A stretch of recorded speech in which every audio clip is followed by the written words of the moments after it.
paid order ho, then it's fine, anybody can receive it, but it's a COD order. That means the person who has placed the order, तो मुझे arrangement करनी पड़ेगी 2 बार parcel receive करने के लिए. But इसका एक aspect ये है कि हमें कस्टमर को एजुकेट करना है इसके बारे में, बिकॉज पीपल डोंट नो कि हमारा ऑर्डर जो है वो 2 लाइन्स का 3 प्रोडक्ट्स हैं 4 प्रोडक्ट्स हैं वो इकट्ठी आएंगी या वो स्प्लिट होकर आएंगी. कस्टमर ने ऑर्डर प्लेस किया, आपने उसको कमिट किया 3 डेज़ में मिल जाएगा, तो it has to be reach in 3 days. Industry is growing and booming and way too fast. Google को निगलेक्ट जो वो किया जाता है या किया जा रहा है, ठीक है. गूगल इज़ अ की player. I don't get what is the reason that startup is failing these days. यानी कि जिस स्पीड से स्टार्टअप बन रहा है उसी स्पीड से स्टार्टअप फेल भी हो रहे हैं. पाकिस्तान में SEO के ऊपर एम्फसाइज कम किया जाता है.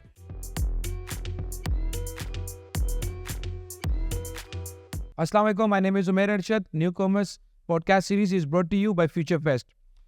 जब हमने पॉडकास्ट सीरीज शुरू की थी, we were talking about skills, we were talking about youth empowerment, because after Covid e commerce में जो ग्रोथ आई और ई कॉमर्स में जो प्लेयर्स आए, जो रिसोर्सेज आए, उनमें फिर कॉम्पिटेंट रिसोर्सेज आए. तो आज की जो हमारे गेस्ट हैं वो इसी की एक मिसाल है. He started his journey from a backers and then he came into e commerce and then he was serving in footwear से फिर then he switched his the job to an Eastern Fashion Apparel, which is one of the prominent fashion apparel brand in Pakistan. We will be speaking to him regarding the compliance and regarding his e-commerce experience. So please welcome Muhammad Hassan, who is the DM e-commerce at Ethnic. Assalamu alaikum Hassan, कैसे हैं आप? जी वालेकुम सलाम, आप कैसे हैं? Alhamdulillah, I'm good. Thank you very much. माशाल्लाह, lovely to see. You know, you are at a very young age. मुझे नहीं लगता आपकी उम्र इतनी ज़्यादा है. At a very young age आपने माशाल्लाह इंडस्ट्री के 2-4-5 बड़े नामों में 2-4 बड़े नाम्स के साथ काम भी कर लिया. And today you are serving in ethnic outfitters, जिसमें you know these are the big players of e commerce industry in Pakistan specially. And please tell us something about yourself. Where did you started your journey from and how did you enter into e commerce, and then will track the conversation from there. Well, thank you so much to give me this opportunity, जिसमें मैं अपनी journey के बारे में discuss कर सकूं या कोई ऐसी चीज़ बता सकूं जो कि एज अ लर्निंग कोई भी इसको अडॉप्ट कर सकता है. So I started from you can say Abacus. That was purely typical contact centre, mainly regarding telco and fintech.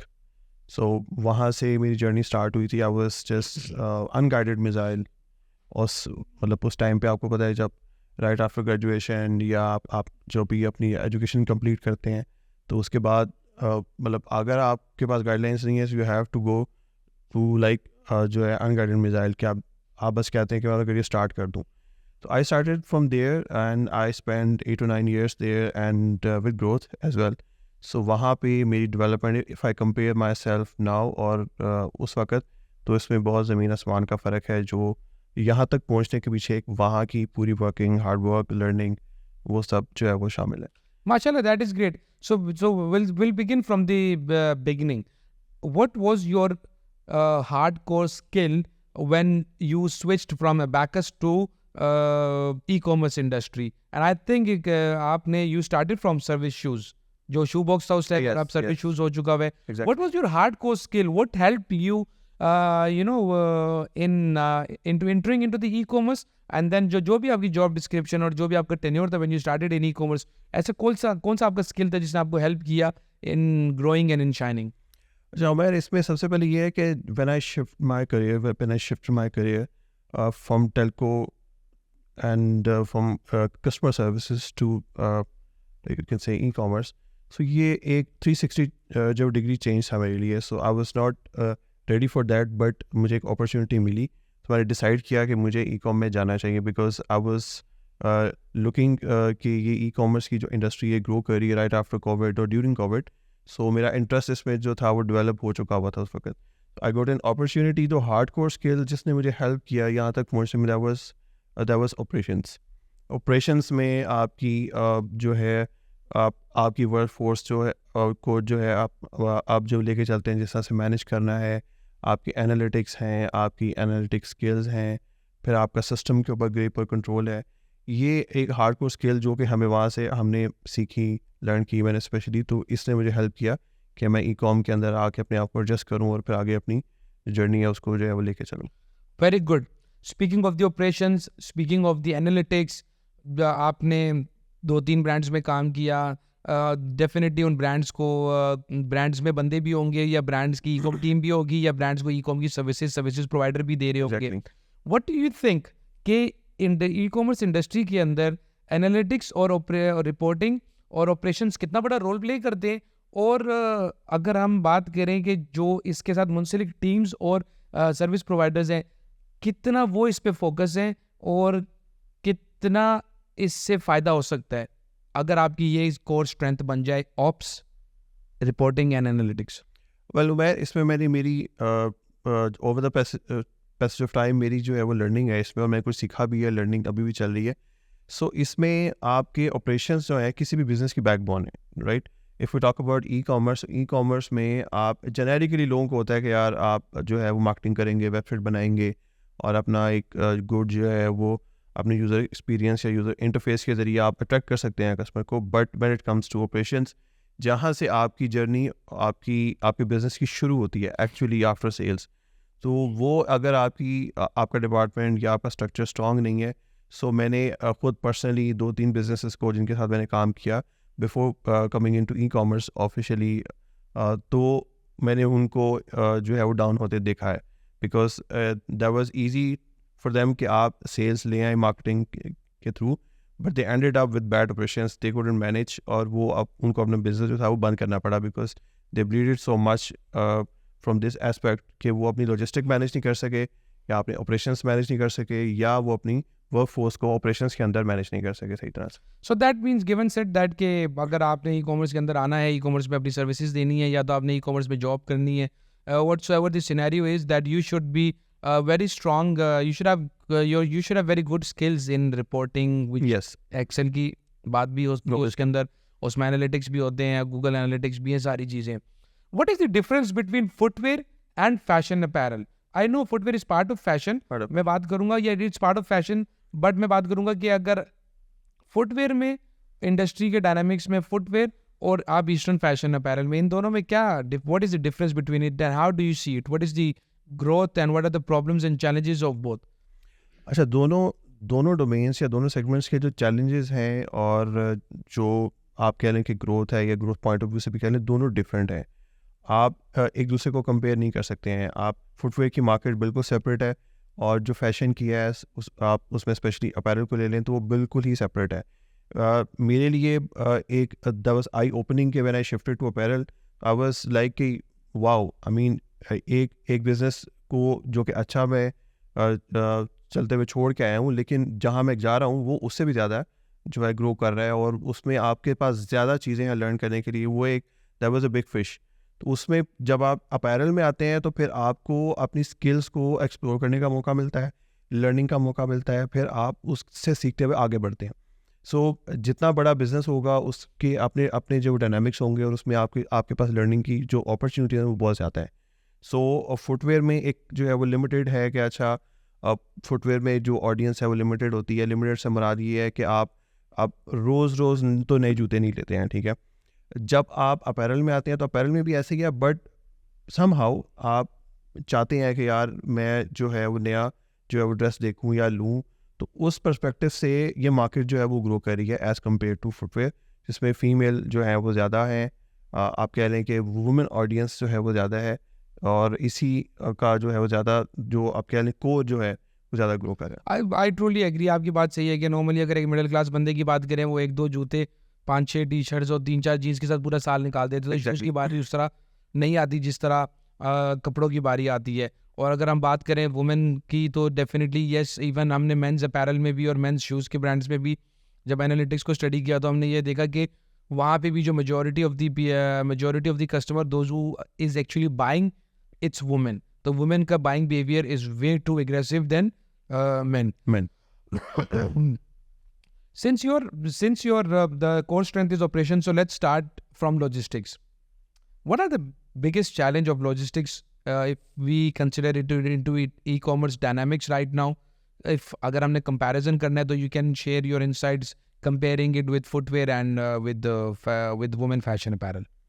Well, logistic e commerce के बिज़नेस को चलाने के लिए लॉजिस्टिक एक जो है अलग से एंड है, बिल्कुल ठीक है. जैसे मैंने कहा कि ऑपरेशंस बैकबोन है, तो ऑपरेशंस के अंदर लॉजिस्टिक भी आपके आते हैं.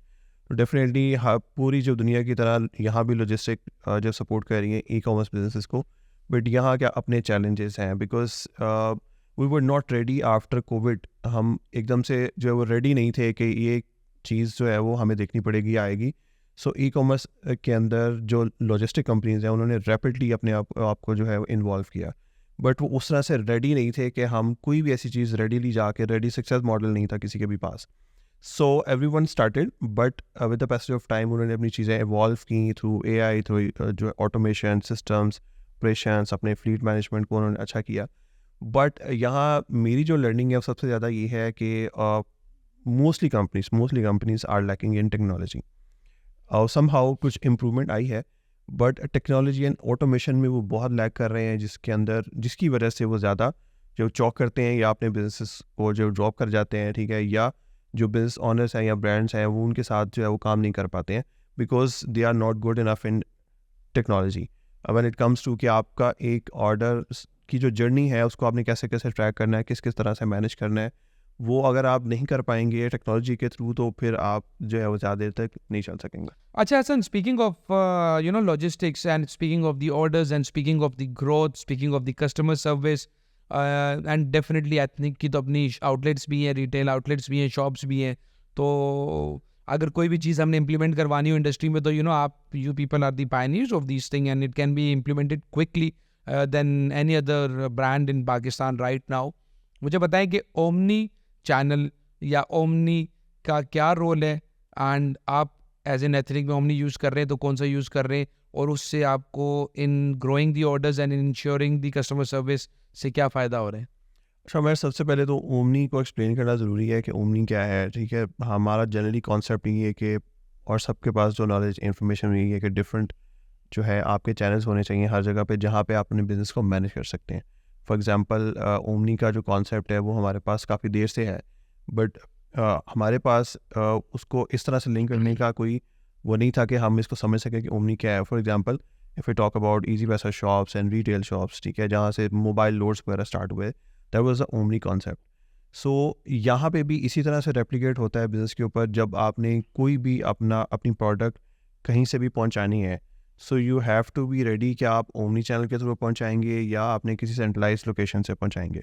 सो ओमनी चैनल में आपके पास सबसे पहले तो लोकेशंस आइडेंटिफाई होनी चाहिए, उसके बाद आपकी जो टेक्नोलॉजी है वो फुली इंकॉर्पोरेट होनी चाहिए इसको मैनेज करने के लिए। विदाउट जो है technology omni will be a disaster, ठीक है। तो ओमनी का सबसे बड़ा फ़ायदा ये है कि आपकी डिलीवरीज ऑन टाइम होती हैं। फॉर एग्जांपल लाहौर का ऑर्डर है, लाहौर की शॉप से या किसी भी चैनल से या आउटलेट से हम उसको मूव करवा देते हैं, तो वो right away with in next day वहाँ पे पहुँच जाता है। सो ओमनी ने अपना बड़ा एक रोल प्ले किया है इन टर्म्स ऑफ कि आपका कस्टमर एक्सपीरियंस अच्छा हो जाए। तो कस्टमर एक्सपीरियंस की जब बात करते हैं तो कस्टमर वांट कि मैंने अभी ऑर्डर प्लेस किया और मैं गेट खोलूँ और मुझे बाहर ऑर्डर मेरा पड़ा होना चाहिए। सो ओमनी ने किसी हद तक इस चीज़ को कवर किया है कि उन्होंने टाइमलाइंस कम की और जिसकी वजह से कस्टमर एक्सपीरियंस अच्छा हुआ। When it comes to technology में जब हम आते हैं तो हम देखते हैं कि हमारे पास टेक्नोलॉजी का कोई ऐसा सोल्यूशन नहीं था या अभी भी है या लैक कर रहा है, जिसके थ्रू हम एक वन विंडो जो है वो सोल्यूशन के थ्रू सारी अपनी लोकेशंस को जो है वो मैनेज कर सकें ओवर द कंट्री, ठीक है। तो जिसमें मेरा ख्याल है आजकल इफ़ आई से जिनको रिटेल इज गोइंग गुड, ठीक है, उन्होंने एक सोल्यूशन जो है वो दिया है, ठीक है, मार्केट में, और काफ़ी ज़्यादा ब्रांड को, बिजनेसेस को ये सोल्यूशन जो है वो काफ़ी हद तक उन्होंने इसको अडॉप्ट किया हुआ है उसको, और अपने वो ओमनी बिजनेसेस को मैनेज भी जो वो कर रहे हैं इस तरीके से। सो ओमनी से आपकी एक तो बिज़नेस ग्रोथ होती है, नंबर 2 आपकी जो डिलीवरी रेशो है वो अच्छी होती है in terms of customer experience, और टाइमली होती है, और आप अपने कस्टमर को अच्छे से सर्व कर पाते हैं। तो ये 4 आपकी चीज़ें इस एक सोल्यूशन के थ्रू मैनेज हो सकती हैं, विच इज़ अ गुड कि आपका बिजनेस का एक एस्पेक्ट जो है वो कवर हो जाता है। But don't you think I mean देखिए आप तो नॉर्मल हो गया वह ठीक है, लेकिन फिर भी मैं पूछना चाहता हूँ कि आपसे कि आपकी क्या इंसाइट्स हैं कि अगर मैंने एक ऑर्डर प्लेस किया और उसके अंदर 3 लाइन आइटम्स हैं, ठीक हो गया, एंड उसके बाद जब आप उसको बाइफिकेट कर देते हैं मेरे ऑर्डर को और उसको 2 ऑर्डर्स में डिवाइड कर देते हैं, तो मुझे 2 मैसेजेस आते हैं, फिर मेरे पास डोर स्टेप के ऊपर भी 2 लोग आते हैं डिलीवरी करने के लिए, और हर बार जब कोई डिलीवरी करने के लिए आएगा, क्योंकि देखिए अगर तो पेमेंट पेड ऑर्डर हो तो then it's fine, anybody can receive it, but it's a COD order, that means the person who has placed the order, तो मुझे अरेंजमेंट करनी पड़ेगी 2 बार पार्सल रिसीव करने के लिए। What is your say on this? अच्छा, ये एक बहुत बड़ा चैलेंज था मेरे लिए भी। जब मैंने स्टार्ट किया ओमनी तो मेरे लिए भी एक चैलेंज था, बट इसको हमने, बिकॉज उस वक्त सक्सेस मॉडल कोई भी नहीं था। मैं बात कर रहा हूँ 2021 की या 2 years बैक, तो वहाँ पे कोई भी सक्सेस मॉडल नहीं था इसका कि किस तरह से इसको मैनेज किया जाए। बट जब मैंने ब्रेनस्टॉर्मिंग की अपनी टीम्स के साथ, अपने जो स्टेक होल्डर्स के साथ, तो उसमें ये आइडेंटिफाई किया कि हम इसको जो COD अमाउंट है उसको स्प्लिट कर सकते हैं, which is okay for customer. इसमें कोई इतना प्रॉब्लम नहीं होगा अगर 2 लाइन्स हैं, 3 लाइन्स हैं, अगर वो डिवाइड हो जाती हैं और उतनी ही अमाउंट डिवाइड होती है तो customer will be fine. But इसका एक एस्पेक्ट ये है कि हमें कस्टमर को एजुकेट करना है इसके बारे में, बिकॉज पीपल डोंट नो कि हमारा ऑर्डर जो है वो 2 लाइन्स का, 3 प्रोडक्ट्स हैं, 4 प्रोडक्ट्स हैं, वो इकट्ठी आएंगी या वो स्प्लिट होकर आएंगी। तो हमें उस एस्पेक्ट को कस्टमर के लिए एजुकेट करना ज़रूरी है, ताकि कस्टमर को पता हो कि मेरा ऑर्डर जो है वो इन स्प्लिट वे आएगा या जो है इकट्ठा आएगा। उसमें अगेन टेक्नोलॉजी आ जाती है, आप कस्टमर को इन्फॉर्म करें थ्रू मैसेज, थ्रू ईमेल या आपका कोई भी और चैनल जिसके थ्रू आप कस्टमर को इस जो बारे में एजुकेट करना चाहते हैं। कस्टमर एक्सपीरियंस के बारे में आपका क्या कहना है कि कैसे बेहतर किया जा सकता है, और क्या बेहतर ऐसी प्रैक्टिसेस हैं जिससे अ ब्रांड और a business can ensure that he is providing a good customer experience to the end user? मैं कस्टमर एक्सपीरियंस की कोई एंड डेफिनेशन नहीं है जो मैंने सीखा है, ठीक है। कस्टमर का जो माइंडसेट है वो अपने माइंड में क्या सोच रहा है और उसके लिए एक अच्छा एक्सपीरियंस क्या हो सकता है वो किसी को नहीं पता, ठीक है। बट हम जनरल पॉइंट्स हैं वो डिस्कस कर लेते हैं। For example, first of all कि जो प्रोडक्ट है हम कस्टमर को जो भेज रहे हैं ई-कॉम के थ्रू, जो भी उसने जो है वो प्लेस किया ऑर्डर, हम उसकी क्वालिटी इंश्योर करें, ठीक है। सबसे बड़ा डेफिसिट जो यहाँ पे है पाकिस्तानी मार्केट में वो ट्रस्ट डेफिसिट है ई-कॉम को लेकर। कस्टमर का ट्रस्ट नहीं है कि जो मेरे पास प्रोडक्ट आएगी वो एक्चुअल होगी या नहीं होगी, या वो फेक होगी, या वो जो दिखाई जा रही है वो नहीं होगी। तो ये ट्रस्ट काफ़ी हद तक डेवलप हो चुका है, बिकॉज आफ्टर कोविड तो हर बिजनेस ने कोशिश की है कि वो ई-कॉम पे आए। इसी वजह से बड़े ब्रांड्स, बड़े बिजनेसेस भी अब फुल फ्लैश अपना ई-कॉम को जो मैनेज कर रहे हैं। ट्रस्ट डेवलप हो चुका है, बट अभी भी कहीं ना कहीं लैक है। सबसे पहले हमें ये इंश्योर करना है कि जो प्रोडक्ट है वो एक्चुअल जारी है, उसकी क्वालिटी 100% है, कोई भी जो डिफेक्टेड पीस नहीं है या उसकी क्वालिटी कॉम्प्रोमाइज़ नहीं है। सेकेंडली, उसका ऑर्डर टाइम पे उसको मिलना चाहिए जो हम टाइम लाइन्स कमिट कर रहे हैं। फॉर एग्जांपल, हम ये कस्टमर को एजुकेट नहीं कर पाते हैं कि हमारा ऑर्डर इस वक्त कहाँ है। ट्रैकिंग, जैसे मैंने बात की कि लॉजिस्टिक के अंदर टेक्नोलॉजी में हमें टेक्नोलॉजी के थ्रू कस्टमर को बता रहा है कि वे is your order right now, ताकि कस्टमर को पता हो कि मुझे इस टाइम पे इतने टाइम पे मिल जाएगा, ठीक है। यहाँ पे प्रॉब्लम ज़्यादा आता है जैसे कोई इवेंट होता है पाकिस्तान में बड़ा, या कोई ओकेजन होता है, फॉर एग्जांपल ईद है, वहाँ पे सिचुएशन मैसी हो जाती है, वहाँ पे रश हो जाती है सिचुएशन, बिकॉज एवरीवन वांट्स कि मेरा ऑर्डर मुझे पहले मिल जाए। बिल्कुल, ठीक है। तो क्योंकि ईद है तो ईद के लिए उन्होंने अपना जो ऑर्डर किया है उसको मिलना चाहिए, बट हम यहाँ पे कस्टमर को टाइमली अगर पहुँचा देते हैं ईद से पहले, तो ये एक एस्पेक्ट, एक पॉइंट कवर हो जाता है गुड कस्टमर एक्सपीरियंस का। फॉर एग्जांपल, अगर आप जो कस्टमर ने ऑर्डर प्लेस किया, आपने उसको कमिट किया 3 days में मिल जाएगा, तो it has to be reach in 3 days. speaking of the technology, website front end, आपका landing page comes, what do you think about user interface and user experience of the websites, not in terms of ethnic, in terms of the entire industry, कि you being an industry expert, what do you think कि normally आप जब websites देखते हैं लोगों की, क्या message देना चाहते हैं लोगों को जो भी स्टार्टअप्स हैं उनके लिए, कि उनकी वेब मतलब UI UX फोकस्ड होना चाहिए, नहीं होना चाहिए, और अगर होना चाहिए तो मेजरली ऐसी क्या चीज़ें आपने देखी हैं जिसमें लोगों को अपने आप को जो है ना एक बेहतर यूज़र एक्सपीरियंस की तरफ ले जाया जा सकते हैं? जब हम बात करते हैं स्टार्टअप की, तो स्टार्टअप के लिए कोई बिज़नेस स्टार्ट करना है तो, या किसी ने भी अपना एस्टैब्लिश बिज़नेस ऑनलाइन पे लेकर आना है, तो उसके लिए जो आपकी वेबसाइट है that is a display centre. आपने अपनी प्रोडक्ट कस्टमर को कैसे दिखानी है आप, because this is just like an shop, retail shop. जब कोई कस्टमर रिटेल शॉप में जाता है तो वो प्रोडक्ट को ईजीली एक्सेस कर सकता है, देख सकता है क्वालिटी या ये वो। लेकिन क्योंकि ये ऑनलाइन मॉडल है, तो ऑनलाइन पे आप सिर्फ पिक्चर के थ्रू जो है वो सिर्फ जज कर सकते हैं या उसको देख सकते हैं कि प्रोडक्ट कैसी होगी, और आप उसका माइंड एक अपने मतलब अपने जहन में एक इमेज लेकर आ सकते हैं कि इस तरह की प्रोडक्ट अच्छी होगी। सो जब आप बात करते हैं UI एंड UX की, तो सबसे पहले आपका जो UI है वो अट्रैक्टिव होना चाहिए। अट्रैक्टिव से मुराद ये है कि आपके जो आपका जो आर्ट वर्क है, या जो आपका formation of display of the product है, वो इस तरह से होनी चाहिए कि कस्टमर इजीली उसको एक्सेस कर सके, वो इजीली देख सके, और इजीली आप वो जो फाइंड करना चाह रहा है उसको मिल जाए। को इतना लंबे चौड़े वो आप कहने के मेन्यूज़ के थ्रू वो प्रोडक्ट जो है वो नहीं होनी चाहिए, ईजीली एक्सेस, और वो बिल्कुल जो है वो मतलब ईजी टू एक्सेस होनी चाहिए इस तरह। या बिल्कुल आपकी बात सही है। देखिए बेसिकली इट्स विजुअल मर्चेंडाइजिंग कि how do you show your products, how do you display your products. It should be very easy for, it should be very quick in and out for the end user के वो आगे गुम ना जाए website पे, exactly. Store पे, वो online या फ्रंट एंड स्टोर के ऊपर, जबकि वो आए और यानी कैटेगरी वाइज और सब कैटेगरी वाइज उसको अपनी प्रोडक्ट्स और अपनी न्यू अराइवल्स और इन चीज़ों के बारे में पता चल रहा हो। How important does N SEO plays a vital role in the growth of an e-commerce online store? SEO is a की, क्योंकि पाकिस्तान में SEO के ऊपर एम्फसाइज कम किया जाता है। एवरीवन वांट्स के पेड ऑडियंस मार्केट से जो है वो लाई जाए, ऑल्दो कि ये एक मॉडल है, ये तो चलता ही है, लेकिन SEO के ऊपर लोग कम एम्फसाइज करते हैं बिकॉज नो वन वांट्स के SEO के ऊपर टाइम लगाया जाए, because it takes time. SEO के अंदर आपको सबसे पहले तो पेशेंस जो है वो ज़रूरी है उसके, क्योंकि ये मतलब ओवर द नाइट नहीं हो सकता कभी भी। SEO के अंदर रैंकिंग आपकी वेबसाइट की, आपकी प्रोडक्ट की ओवर द नाइट नहीं हो सकती, इस पर टाइम चाहिए होता है, या आपके पास स्किल्स एक्सपर्टीज़ भी चाहिए होती हैं जिसके थ्रू आप अपने SEO को बेहतर करते हैं for a business. For example इसमें ऑफ पेज है, ऑन पेज है, टेक्निकल है, ठीक है। आप इस सारी चीज़ों का की स्किल बेस जो SEO है वो एक अच्छे मतलब एक तरीके से की जाएगी तो ही वो अच्छी जो है वो रैंकिंग में आ सकेगी, अदरवाइज़ वो फिर स्ट्रगलिंग मोड में ही रहेगी और वो मतलब आहिस्ता आहिस्ता जो है अपनी सक्सेस की तरफ नहीं जा पाएगा। And when we speak about digital performance marketing, कौन से सोशल मीडिया चैनल्स ऐसे हैं जो कि आप यूज़ कर रहे हैं और एक ब्रांड या बिजनेस को करने चाहिए, और कौन सा ऐसा कोई सोशल मीडिया प्लेटफॉर्म है जो कि निगलेक्ट हो रहा है? And speaking about the strategies and reporting and analytics of it, kindly shed some light.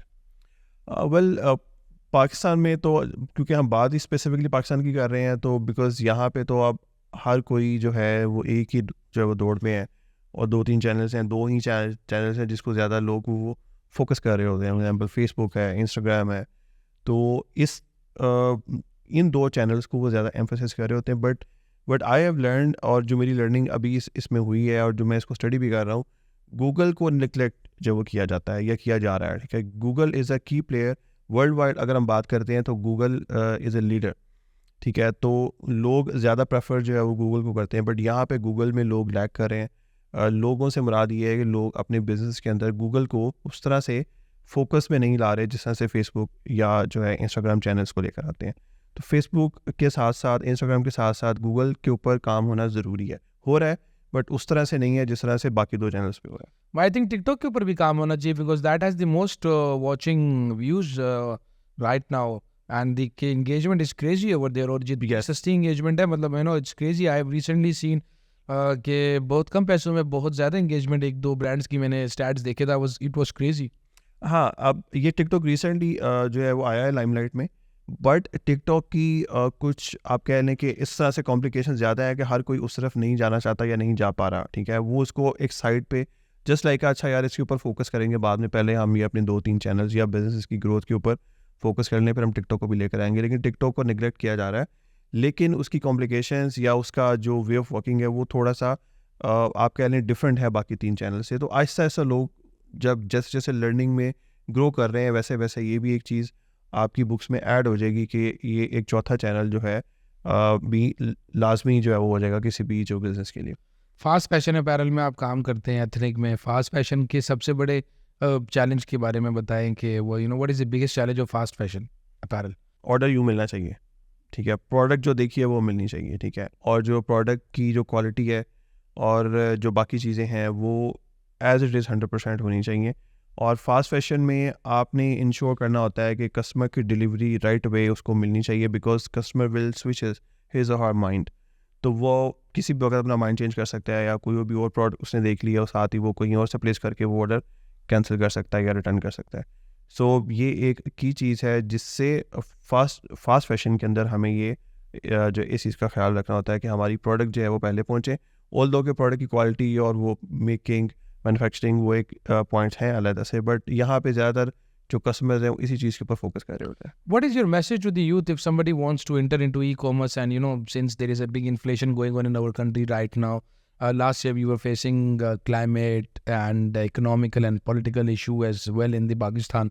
What do you think that if what is your message to the youth, and how can somebody enter into the e-commerce industry if he wants to start his career, he or she wants to start his career in e-commerce? अवल उमर, इसमें मैं add करूँगा कि पाकिस्तान की जो e-com industry है that is growing currently. It's about $2,500 million की ये e-commerce industry है पाकिस्तान में, ठीक है, जिसमें हम अगर फैशन की बात करते हैं तो it's contributing 18% of the total of the e-com industry of the Pakistan. So $500 million की अप्रॉक्सीमेटली फैशन इंडस्ट्री है. बाकी आप जो है ब्रेकअप कर लें, डिफरेंट जो है वो चीज़ों में चले जाएँ, इलेक्ट्रॉनिक्स में हैं, जो है डिफरेंट उसमें दराज भी बहुत बड़ा प्लेयर है. दराज भी बहुत बड़ा प्लेयर है. तो ग्रोथ तो है, ठीक है, इसमें लर्निंग भी है, ग्रोथ भी है, और पाकिस्तानी इंडस्ट्री 10% ग्लोबली कंट्रीब्यूट कर रही है अपना इनकम के अंदर. सो अब एक छोटा सा एक्सपेक्ट ये है कि अभी इस जैसा 3% of the total Pakistani market retail और ऑनलाइन को अगर हम कंपेयर करते हैं तो इस जैसा 3%. तो 3% का मतलब है कि यहाँ पे अपॉर्चुनिटी बहुत है, ग्रोथ की भी, लर्निंग की भी, और आप अपना बिजनेस भी इस्टेब्लिश कर सकते हैं. So for youth I would say कि सबको स्किल सीखनी चाहिए. ई कॉम में आने के लिए स्किल पहले सीखनी चाहिए आपको. आप डिफरेंट चैनल्स के थ्रू स्किल्स जब सीख लेते हैं बट उसको प्रैक्टिकली नहीं कर पाते हैं. आप किसी एकेडमी में, किसी प्लेटफॉर्म पर जाके सीख सकते हैं, बट जब तक आप खुद नहीं करेंगे, आपको उसकी एप्लीकेशंस, आपका उसका एक्सपीरियंस जब तक नहीं होगा, आपको पता नहीं चलेंगी. और आजकल एक ट्रेंड है कि कोई भी एक स्किल सीखता है वो उस स्किल के पीछे जो वो चल पड़ता है. बट एज मेरा पॉइंट ऑफ व्यू ये है कि ई कॉम में आने के लिए आपको हर एस्पेक्ट, हर स्किल को कवर करना है. मैक्सिमम आप जितना कर सकते हैं, आपको हर तरह की स्किल के अंदर जाके, हर तरह की जो है डिपार्टमेंट आप कह लें, जैसे एक बिज़नेस है, ई कॉम के अंदर भी डिफरेंट बिजनेसेस है, मार्केटिंग है, सप्लाई चेन है, मर्चेंडाइजिंग है, जैसे आपने कहा विजुअली, और इसके अंदर लॉजिस्टिक है, इसके अंदर फाइनेंशियल एस्पेक्ट बहुत इंपॉर्टेंट है जो कि लोग कवर नहीं कर पाते हैं, सीख नहीं पाते हैं. उनको ये तो पता है कि मैंने बिज़नेस स्टार्ट करना है, मैंने मार्केटिंग जब करनी है, मैंने बजट लगानी है, करना है, बट उनको ये नहीं पता कि मैंने इसको प्रॉफिटेबिलिटी में कैसे लेकर आना है, मैंने इसके अंदर कॉस्ट को कैसे मैनेज करना है, मैंने अपना फाइनेंस कैसे मैनेज करना है.